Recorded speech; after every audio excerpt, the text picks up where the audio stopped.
The jungle is a world of paradoxes. To some, it is a place of breathtaking beauty, teeming with life, an unspoiled paradise untouched by human hands. But to those who find themselves lost within its depths, it is an endless nightmare, a hostile maze where every shadow hides danger, and every step forward could be your last. The Amazon rainforest, one of the most unforgiving places on Earth, is both a cradle of life and a merciless executioner. Its thick canopy swallows the sunlight, leaving the forest floor in an eerie twilight. Beneath the towering trees, predators lurk, rivers conceal unseen dangers, and the overwhelming humidity saps strength from even the most resilient. Juliane Koepcke never imagined she would be fighting for survival in the middle of this vast and untamed wilderness. On Christmas Eve, 1971, she boarded Lanza Flight 508 with her mother, expecting a routine trip home. The Peruvian jungle stretched endlessly below them as they soared through the sky. But then, without warning, disaster struck. A violent storm engulfed the aircraft, lightning crackled, and within moments the plane was ripped apart mid-air, sending its passengers plummeting into the abyss. One moment, Juliane was seated beside her mother. The next, she was free-falling from the sky, still strapped into her seat, surrounded by metal debris as the thick jungle canopy rushed toward her. Against impossible odds, she survived the fall. But the nightmare was only just beginning. Alone, injured, and with no supplies, she would have to face 11 days in one of the most treacherous landscapes on the planet. This is the true story of Juliane Koepcke, the sole survivor of Lanza Flight 508, whose resilience, knowledge, and sheer will to live defied death itself. This is wilderness gone wrong. The impact should have killed her. Juliane Koepcke fell nearly 10,000 feet into the dense jungle, yet she lived. The thick tangle of branches and vines cushioned her descent, slowing her just enough to prevent immediate death. When she regained consciousness, she was still strapped to her seat, lying amid the wreckage of the disintegrated plane. The silence around her was overwhelming, broken only by the distant calls of unseen creatures and the steady hum of insects. Dazed and in shock, she struggled to assess her injuries. Her right collarbone was fractured, but she could still move. A deep gash on her arm was already attracting flies, and her right eye was swollen shut. Worst of all, she had lost her glasses, leaving her vision blurry and unreliable. Despite these injuries, she was alive, miraculously, impossibly alive. Juliane's first instinct was to call out for her mother, who had been seated beside her on the plane. She shouted into the vast, suffocating jungle, but no answer came. The realization struck her like a physical blow. She was alone. She knew she couldn't stay in one place. The jungle was not a place of safety, and she had no food, no water, and no way to signal for help. Though she was only 17, Juliane had spent much of her childhood at her parents' biological research station, deep in the Amazon. She had learned survival skills that most people in her situation would not have possessed. Most importantly, she knew that following water would give her the best chance of finding civilization. Despite the dizziness and pain racking her body, she forced herself to move. Every step was agonizing, but she pushed forward. The first thing she needed to find was water. Without it, she wouldn't last long. Somewhere in the distance, she heard the soft murmur of a stream. That sound became her lifeline. What Juliane didn't know was that she was about to embark on an 11-day struggle against the unforgiving Amazon, battling exhaustion, infection, and the ever-present dangers that lurked in the shadows. Juliane took her first uncertain steps into the jungle, each movement sending shockwaves of pain through her injured body. The Amazon rainforest, stretching for millions of square miles, was now her world. Towering trees formed a suffocating canopy above her, filtering out the sunlight and leaving her in a perpetual twilight. Every inch of the jungle pulsed with life. Chirping insects, distant howls, the rustling of unseen creatures moving through the undergrowth. She knew she needed water. Water meant survival. Her father, a biologist, had taught her that in the jungle, rivers lead to people. If she could find a stream and follow it, she might have a chance. Guided only by the sound of trickling water, she forced herself to move forward. Her injuries made every step excruciating. Her broken collarbone sent jolts of pain through her torso with each movement. The gash on her arm was swollen, the edges darkening as infection took hold. Her swollen eye blurred her vision, making the uneven terrain even more treacherous. Yet she kept going. After what felt like an eternity, she stumbled upon a small stream. Relief flooded through her. The cool water was a lifeline, a sign that she was doing something right. She drank in slow, careful sips, knowing that gulping it down too quickly could make her sick. The water soothed her parched throat and gave her a flicker of hope. If she followed it, she might find help. But the jungle was not kind. As the sun began to set, the temperature dropped and the real nightmare of the Amazon came alive. Mosquitoes swarmed her exposed skin, biting relentlessly. The high-pitched buzz of insects filled her ears, an endless assault on her senses. She slapped at them weakly, but it was futile. With no shelter, no fire, and no protection, she had no choice but to endure the onslaught. As night fell, she curled up on the damp jungle floor, exhaustion forcing her body into uneasy sleep. But the jungle never truly slept. Strange calls echoed through the darkness, the deep growl of a jaguar in the distance, the rustling of something moving nearby, the eerie cries of nocturnal creatures. Fear gripped her, but there was nothing she could do. She had to survive the night. What Juliane didn't yet realize was that dehydration and starvation were only part of the battle. The jungle was teeming with dangers she could not yet see, and her ordeal had only just begun. Dawn broke slowly over the Amazon, the humid air thick with the scent of damp earth and rotting vegetation. Juliane's body ached from the cold, damp night, her muscles stiff from lying on the unforgiving jungle floor. Her skin was swollen with insect bites, her wounds raw and irritated. She had barely slept.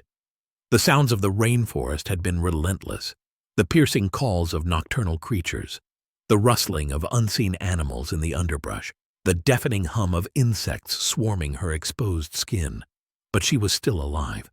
She forced herself to sit up, every movement sending pain shooting through her limbs. Her collarbone throbbed with each breath, and her injured arm had stiffened overnight. The wound was inflamed, the edges dark and swollen. Infection was setting in. She needed to keep moving. The stream beside her was still her best chance of survival. If she followed it long enough, it might lead to a larger river, where she had a better chance of finding people. But the jungle was vast, and the journey ahead was filled with unknown dangers. She took another slow sip of water, knowing that dehydration would kill her faster than hunger. Her stomach cramped painfully. She had not eaten in over a day, and the hunger was now an unbearable twisting knot in her gut. She knew she had to conserve her energy, but every step forward was agonizing. The jungle floor was uneven, littered with hidden roots and fallen branches. She stumbled more than once, her weakened body struggling to stay upright. Her vision blurred from exhaustion, making it difficult to judge distances. The constant buzzing of flies around her wound was maddening, their tiny legs tickling her skin as they crawled over the open flesh. As the sun climbed higher, the heat became suffocating. The humidity made it difficult to breathe, the air thick and heavy in her lungs. Sweat dripped from her face, stinging her eyes. She wiped it away with a trembling hand, only to realize that her body was coated in a layer of grime, dried blood, dirt, and sweat mixing into a sticky film on her skin. Then, without warning, she nearly stepped on a snake. A flash of movement caught her eye. A long, sinuous body curled beneath a fallen branch. The reptile lifted its head slightly, its forked tongue flicking out to taste the air. Juliane froze, her breath catching in her throat. She didn't know if it was venomous, but she couldn't take any chances. Slowly, she took a step back, her heart pounding so loudly she could hear it in her ears. The snake, unbothered by her presence, slithered deeper into the underbrush and disappeared. Her legs felt weak as she exhaled shakily. Another reminder of how quickly things could go wrong. The jungle was not just a test of endurance. It was a living, breathing thing, full of creatures that could kill her in an instant. She pressed on, her feet dragging through the mud, her limbs heavy with fatigue. Hunger gnawed at her insides, her body growing weaker with each passing hour. The sun was beginning to set again, casting long shadows through the tangled trees. The thought of another night in the jungle filled her with dread. Finally, she spotted something unusual, a cluster of fruit hanging from a tree ahead. Hope surged through her. She approached cautiously, her trembling hands reaching out to pluck one from the branch. She studied it, trying to remember if she had seen it before. Her father had warned her about toxic plants in the Amazon, and eating the wrong fruit could be fatal. But hunger was a stronger force than caution. She took a tentative bite, the bitter juice filling her dry mouth. She chewed slowly, waiting for any signs of poisoning, burning in her throat, nausea, dizziness. When nothing happened, she took another bite, then another. It wasn't much, but it was enough to keep her moving. As night fell, she knew she would once again have to endure the darkness. But now, she had a little more strength, a little more hope. She curled up against the base of a tree, pulling her knees to her chest to conserve warmth. The jungle came alive around her, but this time she listened. Not just in fear, but in understanding. She was learning its rhythms, its dangers, its subtle cues. Survival was not just about endurance. It was about adaptation. And if she wanted to make it out alive, she had to become part of the jungle itself. What Juliane didn't know was that her struggle was far from over. The worst was yet to come. As the days stretched on, Juliane's body weakened, but her determination refused to falter. Each sunrise brought new struggles, yet she pushed forward, clinging to the hope that civilization lay somewhere beyond the tangled maze of the jungle. The stream she had been following meandered through the undergrowth, its presence both a guide and a lifeline. Without it, she would have perished days ago. The jungle was a never-ending test of endurance. Hunger gnawed at her insides, her body consuming itself to sustain the little energy she had left. She had eaten nothing but a few bitter fruits, her stomach cramping in protest. The lack of nourishment left her dizzy, her vision swimming as she stumbled forward. Her muscles screamed in agony, but she forced herself to keep moving, unwilling to succumb to the jungle's merciless grip. As night approached, she prepared for another sleepless ordeal. The damp ground provided no comfort, the jungle's nocturnal inhabitants creeping ever closer. Mosquitoes tormented her, their bites leaving swollen welts across her already battered skin. Strange rustlings in the brush sent waves of terror through her, every sound magnified in the oppressive darkness. She knew she was not alone. Predators lurked nearby, their glowing eyes sometimes visible in the thick shadows beyond her limited vision. Her infected wound worsened, the flesh around the gash on her arm darkening with each passing day. The flies that had been a mere nuisance before were now a true threat, their tiny bodies crawling over the wound, laying eggs. She shuddered at the sight of maggots writhing within the open cut. The pain was nearly unbearable, but instinct told her what she needed to do. Gritting her teeth, she used the edge of a leaf to scrape the maggots away, biting her lip to keep from screaming as waves of agony pulsed through her limb. Desperate, she recalled her father's lessons from their time in the jungle. He had once told her that kerosene could kill parasites in wounds, but she had none. Instead, she rinsed the injury as best she could with the murky water from the stream, knowing that infection could kill her if she did not reach help soon. Then, a sign of hope. As she waded through the stream, she spotted something unnatural floating downstream, a single wooden plank. It was weathered, its edges softened by time and water, but it was undeniably crafted by human hands.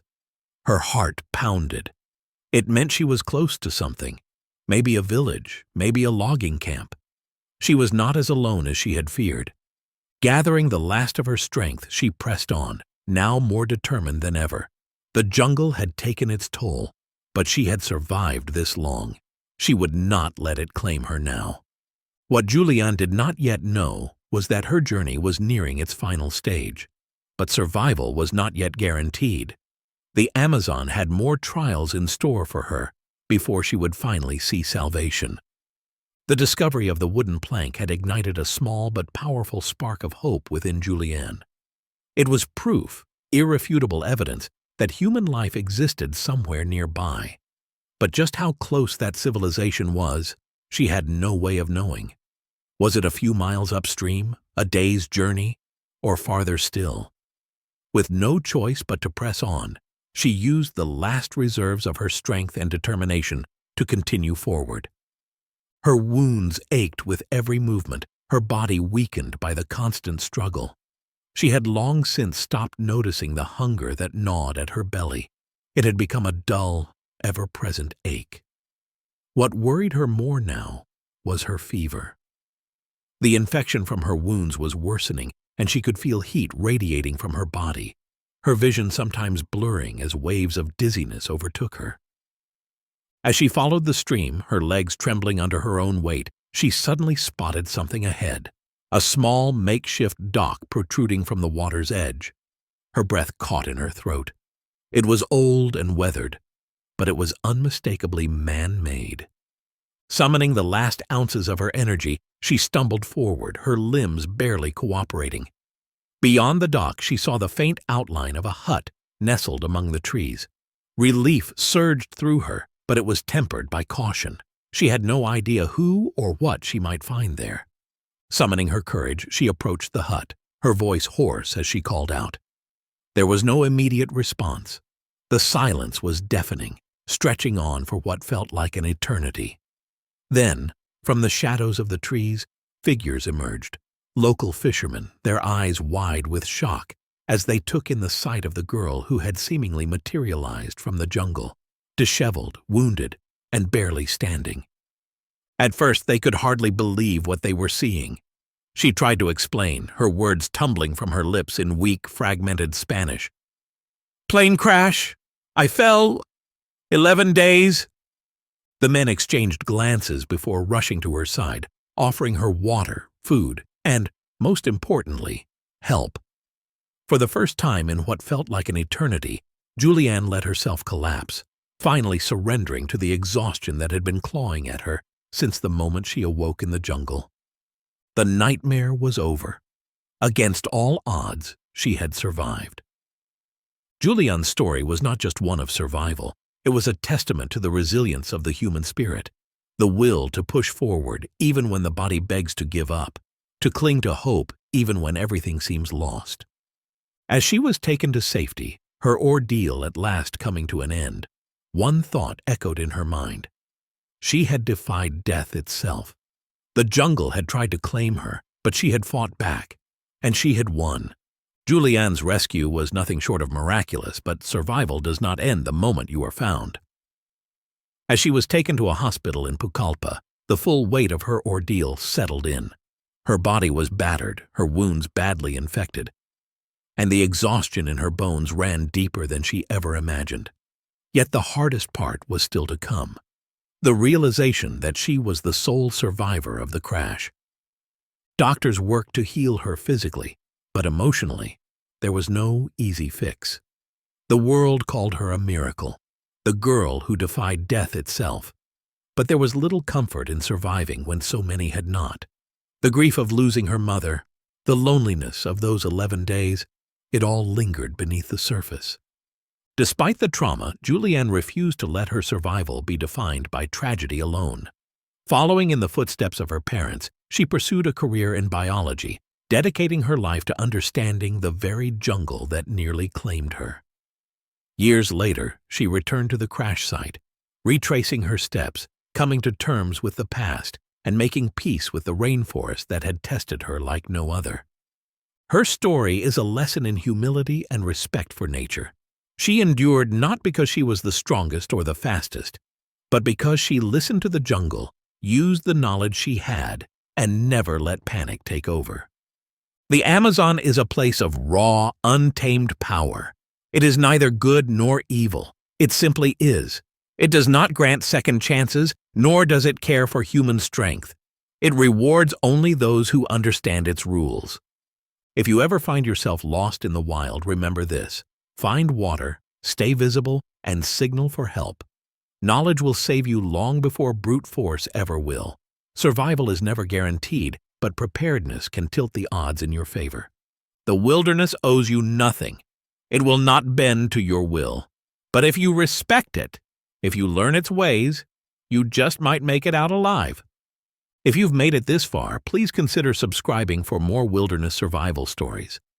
Want more wilderness gone wrong content? Check out these videos. I think you'll enjoy them. Thanks for watching. This is Wilderness Gone Wrong.